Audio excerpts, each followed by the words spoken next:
Chris has a question here. Chris says, given most of us are sitting at a computer on Zoom calls all day, how do we better use body language on camera? Should we just adjust our cameras to be waist up?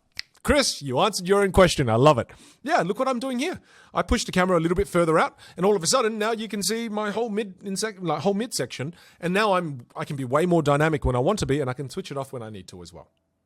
So again, that's just moving the camera away. There's something in the realm of communication called proxemics, and proxemics is the study of distances. If someone's standing here, right next to you, this is known as the intimate space, and the only person that should be this close to you should be your partner, your husband, your wife, etc., right? Because when your husband, your wife, or they're standing right here, you don't feel uncomfortable. You're like, I love you, honey. This is within kissing distance. So the thing is, when you appear on camera, if you appear here, you're going to appear in people's intimate spaces, and it's going to freak them out. They're going to feel really uncomfortable. That's why if you appear on camera and you're immediately right here in front of me, I'm going to immediately go, ugh. That's the intimate space, because what I see in front of the camera resembles the intimate space. You shouldn't be that close to me. So then all of a sudden it makes people feel a little bit like, oh, they might be feel a bit awkward with that. And even if I'm about here now, when you can see me here, let's say I'm like here and all you see is my shoulders. That's what we call personal space. And you know what it's like when you're at a networking function and people kind of stand a bit too close to you and they get into your personal space, then it kind of makes you feel awkward too, right? You kind of go like, oh man, just take a step back. And there are a lot of people out there who, no fault of their own, they don't have enough self-awareness that they're stepping into people's personal space. And personal space, just for context, when we are communicating virtually, that's when all you see is their head and their shoulders, and that's all you see. That resembles personal space. When you just see their head, that resembles intimate space. But when you see the torso and above, and you kind of see like what you're seeing here with me, this shows the social space. This is a great demonstration of what the social space looks like. And this has also been cross-referenced with a lot of research on YouTube. People who do YouTube videos who are about at this distance, again, replicating the social space, people feel way more connected to you. They go, oh, that's much better. It's much nicer to see you sitting like this. So again, in understanding proxemics, position your camera accordingly. There is a catch though. A lot of the times when you push your computer and your laptop further away, what that means is that all of a sudden now your microphone is also further away from you because your camera is attached to your laptop and your mic is also attached to your laptop. So as you push it further away, it sounds like you're further away. Remedy and solution to this, get an external camera, get an external mic, and I suggest you do both. And the reason I suggest you do both is because the camera that's on my computer, the quality sucks. It's why I'm using an external camera here, okay? And the audio on my computer sucks. That's why I'm using an external mic.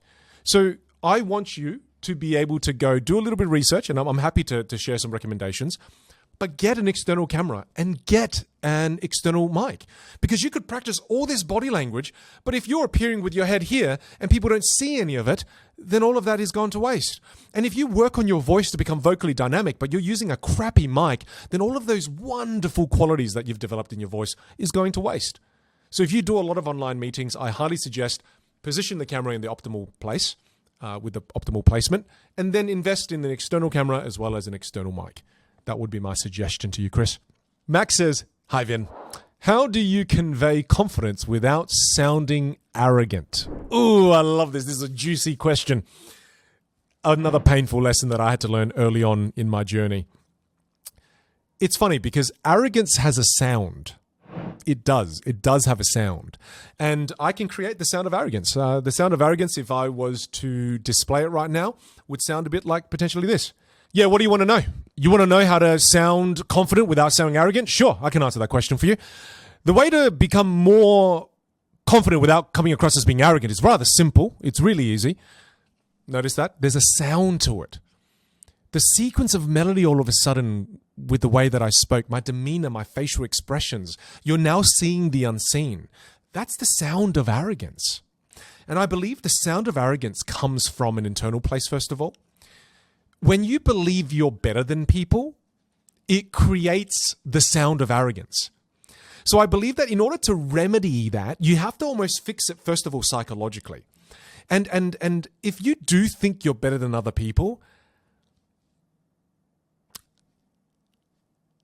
that's an awkward situation to be in because I genuinely don't believe you're better than anybody else. I don't believe I'm better than anybody else because I have this fundamental belief in my mind, in my heart, in my soul that I can learn something from everyone. It doesn't matter who you are. It doesn't matter what you do. I am 100% certain that I can learn from you. And you know what I really come to understand as well? The more I learn in life, the more I realize I don't know. And if you're sitting there right now going, I know it all already, which I know none of you here do, but if you're sitting there and you genuinely believe you know it all and that you're better than other people, then that internal belief, that internal psychology has an influence on the way you sound. So I think adopt the mindset that, you know what? There's so much that I don't know and I can learn from everyone. So what that ultimately does psychologically is it helps us understand that, hey, we're all equals here. So that allows me to approach teaching with a very humble mindset. And then it gets rid of that sound. But be on the lookout for that sound. Because maybe you don't think you're better than other people, but you sound like that. Now you know something extra. When you're reviewing, reflecting, you know something else to look for. Now, a great remedy if you start to notice that, oh crap, I'm sounding like that arrogant version that Vinh shared, right? Yeah, sure, I can answer the question. Of course I can. All of a sudden, if I add more melody to my communication, then it's going to change the entire thing. So, yeah, sure, of course, I can answer that. Do you notice that? I said the same thing, except it doesn't sound arrogant. It sounds better now. Doesn't it? It removes the arrogance. So if you want to remove the arrogance, and I'm going to give myself permission here to say a little bit of a naughty word. So please, if you've got children around, put on your headphones or just bring down the volume. But I also have a lot of women who are in my classes who say to me, Vin, I want to learn as well, because a lot of the times when I'm trying to up my level of authority and up my level of confidence, sometimes people can perceive me to be a little bitchy, right? And I think I just want to call out, it's so difficult for women because there's a fine, the line for women, it's so fine between authority and then people perceiving it to be bitchy. Whereas men, the line is a bit bigger where they can go from confidence to just being men's version of being a bitch is an absolute wanker, right? So men have that too, but the line for women, it's much harder to walk. So I do want to call that out. It is truly more difficult for women, but it's the same remedy. If you're trying to exert more confidence by using more volume, ending with a lower pitch, etc., add more melody. So watch what happens. One big way that people try to add more confidence is they increase their volume, which is correct. But like if I just increase my volume like this, notice how it kind of comes across as being a bit bitchy and wankery. Whereas watch what happens if I just add melody to that. Watch what happens if all of a sudden I add melody and volume together. All of a sudden, if I add melody and volume together, what started off as being a little bit bitchy and wankery, all of a sudden now doesn't. Next question from Ryan. What are ways in which we can know our audiences to ensure that the communication practices we exhibit are in fact effective? Here we go. I love this question. Ryan, what you can do here is you can ask for feedback. And it's really daunting doing this. Let's say that you change up your communication style in the next month and stick to it, Ryan. Because again, I fundamentally believe that as you unlock your ability to communicate, it unlocks opportunities, it unlocks a whole new life that's waiting for you. Now, after you've done it for about a month, sit down with the main people that you connect with often and ask them during a lunch and say, hey, I'll buy you lunch. Nobody says no to a free lunch. Is that theory correct? And hopefully they say yes and they come for lunch with you. And then ask them and create, and this is such an important part of the process. And if you don't do this process, you'll get nothing from this feedback session.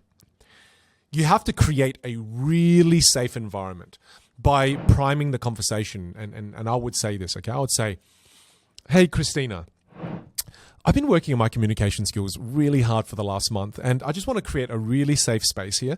Nothing you say is going to upset me. Nothing you say is going to hurt my feelings. I really am on a self-development journey, and without you being truthful with me with the questions I ask, I'm not going to be able to improve. And I know that everything you're about to say comes with love, support, and kindness. So do you mind if I ask you a couple of questions? Because I want to develop my self-awareness. Is that okay? And then now you've created the super safe environment. They're going to say, yeah, sure, Vin, of course. Then I'll say, how have you found my communication skills in the last month? If you had to just share words that came to mind, and please, again, you're not going to hurt my feelings. I really want the truth, because without this mirror, I'm never going to get better as a leader. I'm never going to get better as a communicator. And then Christina's going to tell you the truth. And you have to be so careful That when Christina says, okay, you sure you want me to do this? And then if she says, sometimes you can come across a little stern. And the moment she says stern, she's looking at your facial reaction. And if she says stern and you truly don't feel safe in that environment and you're not open to feedback and you go, she's going to stop with the truth. And she's going to go, oh, no, I don't mean stern. What I mean is confident.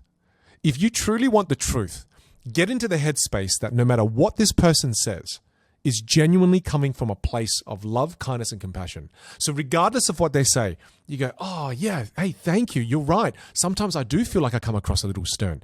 Tell me more. And they'll give you a true mirror.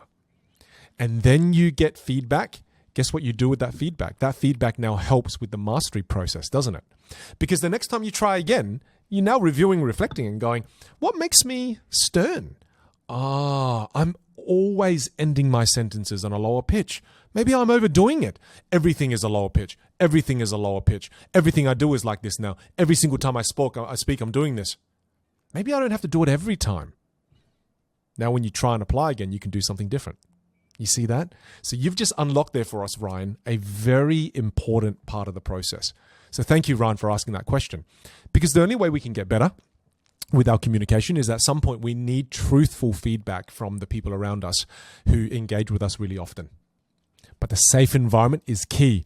And you not reacting negatively the moment they say something that can be perceived as negative. You have to get really good at saying, yeah, I think you're right. Tell me more.